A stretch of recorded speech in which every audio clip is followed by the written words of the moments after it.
आज का हमारा टॉपिक है लिंग गुणसूत्र एवं लिंग निर्धारण की क्रियाविधि। ठीक है, तो लिंग गुणसूत्र किसे कहते हैं?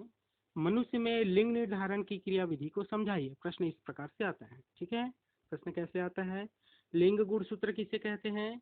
मनुष्य में लिंग निर्धारण की क्रियाविधि को समझाइए। तो सबसे पहले देखते हैं लिंग गुणसूत्र क्या होता है।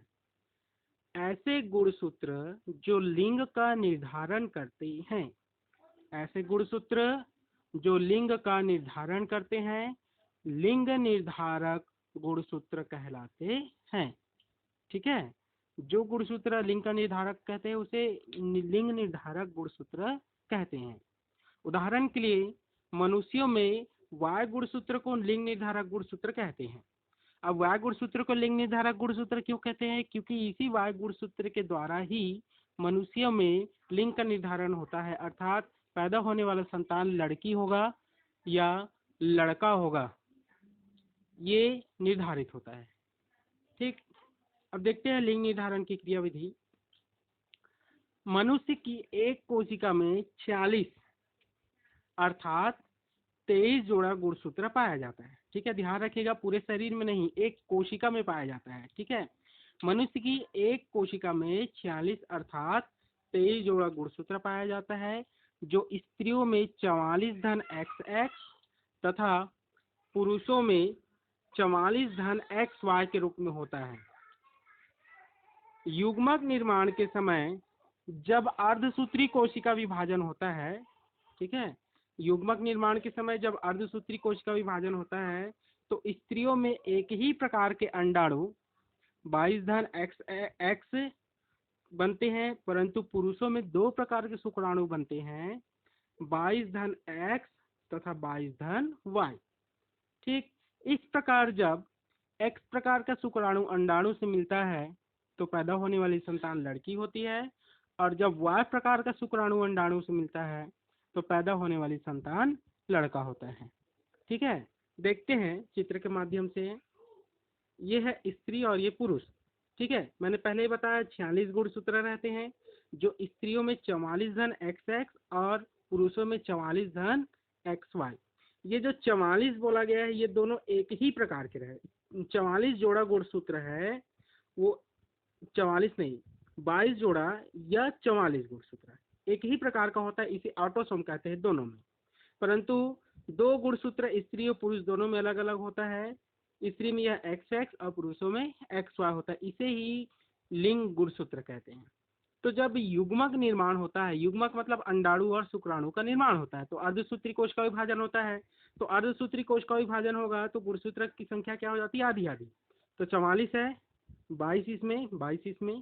ठीक, और 2 X है तो एक X इस अंडाणु में और दूसरा X इस अंडाणु में। इस प्रकार से स्त्रियों में एक ही प्रकार का अंडाणु बनता है। देखिए 22 धन X 22 धन X एक ही प्रकार का है। अब देखते हैं पुरुषों में जो गुणसूत्र की संख्या होती है वो भी 46 होती है, और इसमें 44 धन XY प्रकार का होता है, और Y गुणसूत्र X से छोटा होता है। ठीक है, तो जब इसमें अर्धसूत्री कोश का विभाजन होता है तो 2 प्रकार के शुक्राणु बनते हैं। अर्धसूत्री मतलब आधा हो जाएगा गुणसूत्र की संख्या, तो 44 है तो दोनों में 22 22, और एक में X जाता है और दूसरे में Y।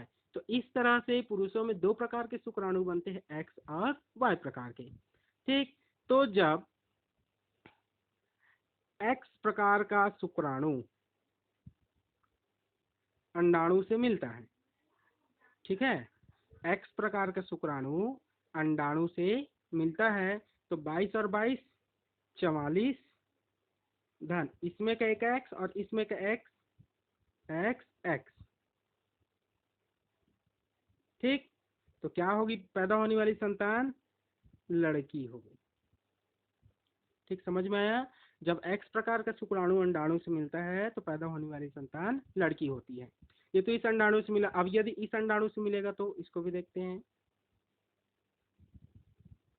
देखिए 22 और 22 दोनों का 44, और दोनों में एक एक X है तो ये डबल X हो गया, और पैदा होने वाली संतान लड़की होती है। कुल मिला के यही बोल रहा है कि जब X प्रकार का शुक्राणु अंडाणु से मिलता है तो लड़की पैदा होती है। अब देखते हैं Y प्रकार का शुक्राणु। जब Y प्रकार का शुक्राणु अंडाणु से मिलेगा। ठीक है, तो 22 और 22 44 हो गया है। अंडाणु का X और शुक्राणु का Y। देखिए पैदा होने वाले संतान Y आ गया, मतलब ये लड़का होगा। ठीक है, इसी प्रकार से जब इस अंडाणु से मिलेगा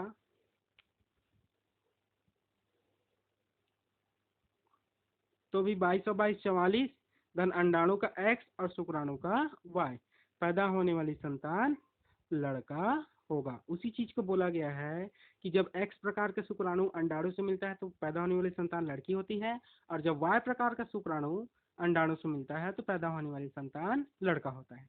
इस तरह से किसी जोड़े में लड़की या लड़का पैदा होने की संभावना 50% होती है, या तो लड़की पैदा होगी या लड़का पैदा होगा। ठीक है, और इस तरह से मनुष्यों में लिंग का निर्धारण होता है। साइंस ने इसको स्पष्ट कर चुका है, ये भगवान की देन नहीं है, ये अंडाणु और शुक्राणु के मिलन पर निर्भर करता है। ठीक है।